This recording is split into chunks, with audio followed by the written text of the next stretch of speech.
Try to extort, harass, and ruin me? I'll make sure you're rightfully convicted of disability fraud. I lived in an illegal rental in a place you'd call a landlord's market. There was a housing shortage, and although I had a great job and no credit problems, no background issues, it was impossible to rent somewhere affordable because of my dog. I eventually found a great place, but it came with a nutty landlord. She lived on the property. I'm not a choosing beggar, however, so I take it. For 12 months, I endured the landlord's violation of my rights, taking deposits she shouldn't have, micromanaging my personal life and my guests, and it's pretty awful. She's always high on painkillers with tiny pin needle pupils, telling me weird shit and trapping me in conversation I'd rather not hear. Faced with homelessness, I take the trampling of my rights and privacy. She made me miserable, and after a year, I had enough. She crossed the line when she had my boyfriend removed by the police when I was at work one day.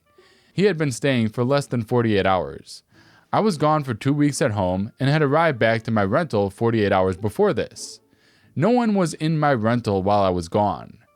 On top of tossing my boyfriend out, she delivered a bill for his rent and utilities for staying the past 2 weeks that I was gone. No one was in my house. She already bullied me. I guess she thought she could extort me. She created fake court paperwork to intimidate me. The bills I received from her are insane. They're not the writings of a lucid human. She gets all sorts of details wrong and makes personal statements that are inappropriate. The place was empty and I was gone, but she wrote a bill and insisted I pay for his tenancy. This is when shit hit the fan. I finally stand my ground. Extortion is the limit. Everything is falsified. I think it was the Vicodin talking and making her brave. As an aside that will be super relevant later, her employer had opened a fraud case against her. She told me early in my tenancy because she dared them to come after her. Perhaps she should not have dared so hard. After the fake tenancy debacle, shit gets real. I take off work to read up on my rights and protect my dog and stuff. She starts harassing me. Specifically, she did these 5 things over the course of a few days. 1. Called from a blocked number and asked for a stripper/call girl. 2.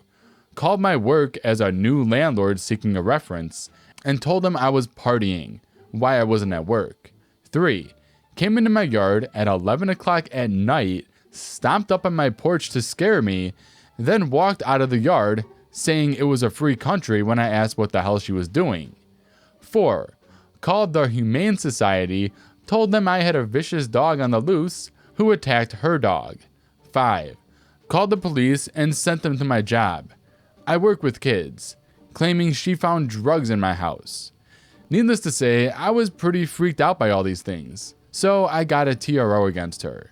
She couldn't keep trying to ruin my career and get my dog euthanized and attempting to intimidate me. It was good for 3 years. I was happy I won in court. It was a great move for my safety and empowerment. However, when I did move, about 10 days after her extortion, she falsified documents, kept my deposit, and I was forced to go back to court to get my money. Again, I won, and although it took a lot of time and energy, eventually it was garnished from her account. I not only got out of my lease, rightfully, but took my deposit money back against her will. I had a restraining order for 3 years, and she did not know my new address. I was thrilled. The torment she put me through was unbelievable. So let's cut to the revenge. Remember that fraud case she boasted about? Well, it came back to bite her. Landlord boldly did construction high as a kite on Vicodin while collecting disability because she was wheelchair bound. See the issue here? She played the system to get into paid early retirement, ate pills all day, increased her property value by building up her space, and collected money from illegal rentals. 4 months before I moved out, she was doing construction, and I had a strange feeling I should document her fraud. I knew she could turn on me at any point, and well, I'm glad I had the foresight to do so. She had gone to work the first day of her contract and fallen out of a wheelchair on a ramp that was not up to code. Almost 4 weeks later to the day, She was happily at home, continuing with her activities, building a tool shed from scratch. She was doing construction with no wheelchair. She was bold and figured she could never get caught. She was doing all sorts of physical activity. I decided to film her and made sure the date was noted. I also took pictures. Some part of me just knew I should document what I was seeing because she was an awful human who was leeching off the system. She worked in education and she couldn't be fired. Her position was tenured and she was holding her spot while on medical leave for over 4 years. They legally could not hire a new teacher. Substitutes poured in and out of her classroom. Hundreds of children missed out on a legitimate education because she held her spot. She was scum. I worked in a similar field, so I knew what damage she was doing with her actions. Back to the eviction/TRO event. Shortly after moving out, when the restraining order was in effect, I went to her employer and offered evidence in his fraud case. It was a serious state-led fraud case against her. They were going after her. He was elated that I had such strong evidence. He put me in touch with private investigators. I handed over the evidence after sitting down with them and giving my statement of her activity and how she was mobile at home. I didn't have to exaggerate and I didn't have to lie. I just told him exactly what happened. Even if she didn't burn me, it felt like I was doing my civic duty by ensuring the kids had a real teacher in their classroom instead of this piece of garbage. Months later, I called the investigators and found out my evidence was what really sealed the deal. She was convicted of disability fraud. She was fired from her position and was potentially going to have to pay back years' worth of disability payments. I did that. I am the reason her scam fell apart. She thought she could bully me into extortion. She didn't. She thought she could ruin my career and hurt my dog when I stood up to her. She didn't. In fact, I won. It was what I needed to be empowered after she shit on me. It wasn't even revenge as much as standing up for myself. If she did have to pay it back, she'd only have her house to pay with. My dream is that she lost her house, ended up a renter, and just hopes for a kind landlord. Don't mess with IT. We run the world. All names and locations changed. About 10 years ago on Neptune, I was working at my first software development job at a university. We made websites, promotional material, and supplied equipment for conferences and trade shows. So if a company wanted a booth at some event, we would produce everything and support them for the duration of the event. This is where I came across Maleficent. She was in charge of the marketing department of a company on nearby Pluto, and they hired us for a convention they were attending. I produced the website for them, which consisted of some pictures and videos of their latest product with a few paragraphs of text. Also some links to their social media, a sign-up form, etc. Pretty basic stuff. It's important to note here that I never met Maleficent in person during this time. Just talked to her once on the phone, the rest via email. She mainly dealt with our project manager, a lovely woman called Credenza, who made sure all the different parts worked together. Part 1. The mess up.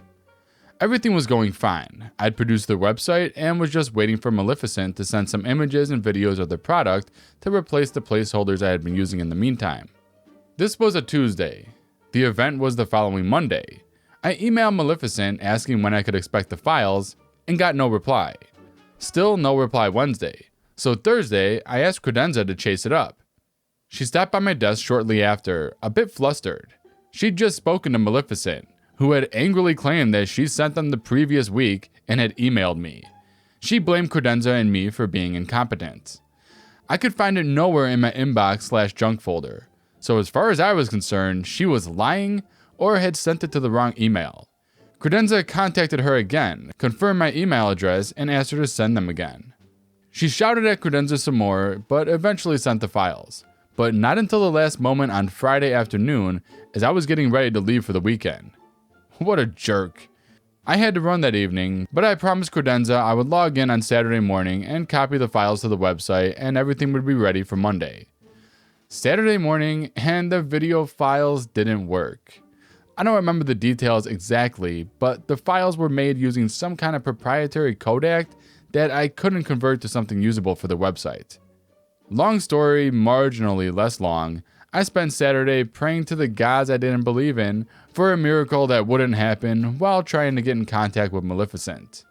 Eventually on Sunday she replied back, and I slowly walked her through the process of using another video format.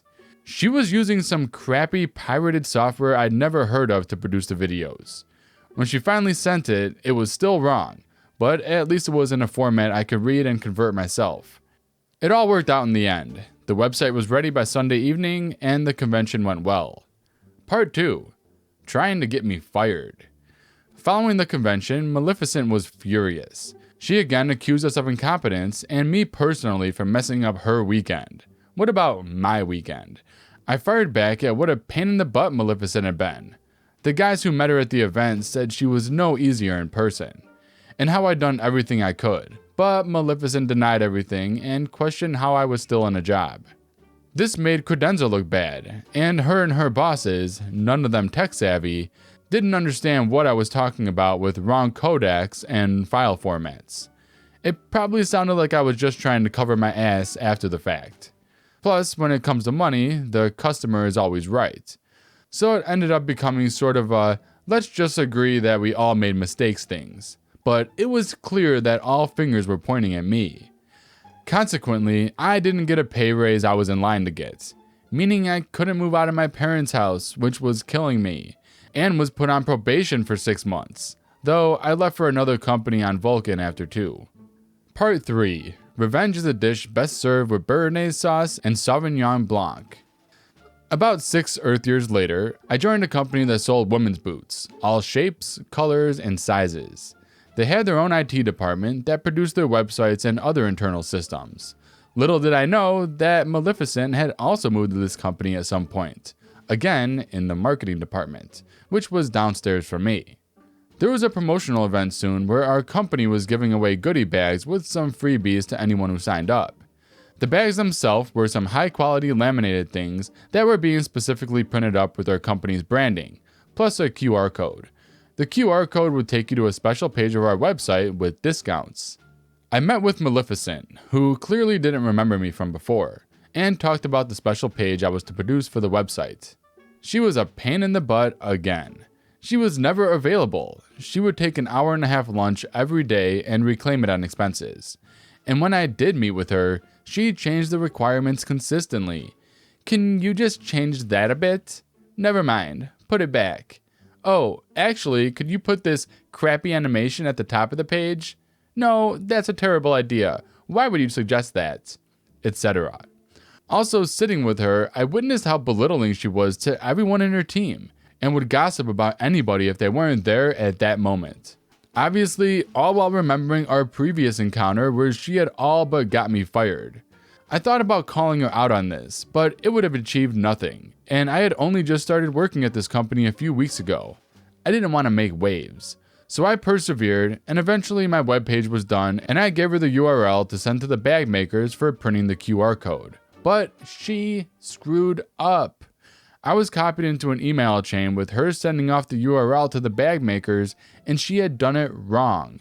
The URL was something like this, with the typical HTTP, but she sent it with HTTP instead.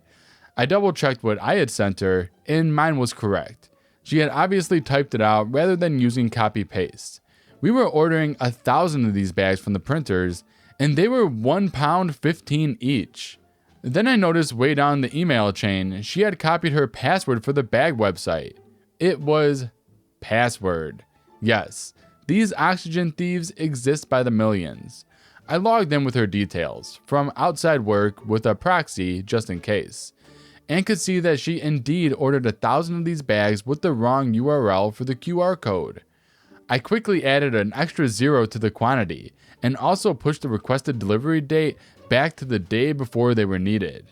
I wanted to change the URL to some porn website, but that wouldn't match what she had sent in the email, and I wanted her to be unable to escape blame.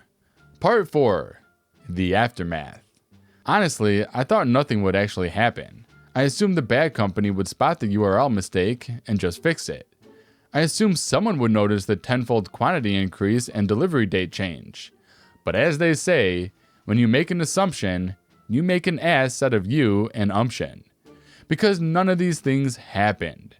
The bags arrived at the last minute and the URL didn't work. Maleficent stormed upstairs and asked why our team had messed up and demanded we put it right. I acted innocent. I did some troubleshooting and explained to her that the URL had an extra T in it. Fine, change the URL on our website. Nope. The HTTP bit is a bit out of our control, I'm afraid. It must be the bag company's fault. But wait, what's this?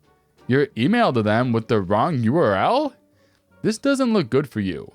Meanwhile, someone comes up the stairs and asks, weren't we only getting 1,000 bags? There seems to be a lot more. Maleficent rushed downstairs to sort out this fresh hell that was rising around her as a warm glow welled up from inside me. I actually never saw her again. I had to travel to one of our other offices that afternoon, but a friend filled me in later. With not enough time to sort things out with the bag company, Maleficent had to rush around town to find a stationery store that could print 10,000 QR codes on sticky labels to stick over the wrong one on each bag.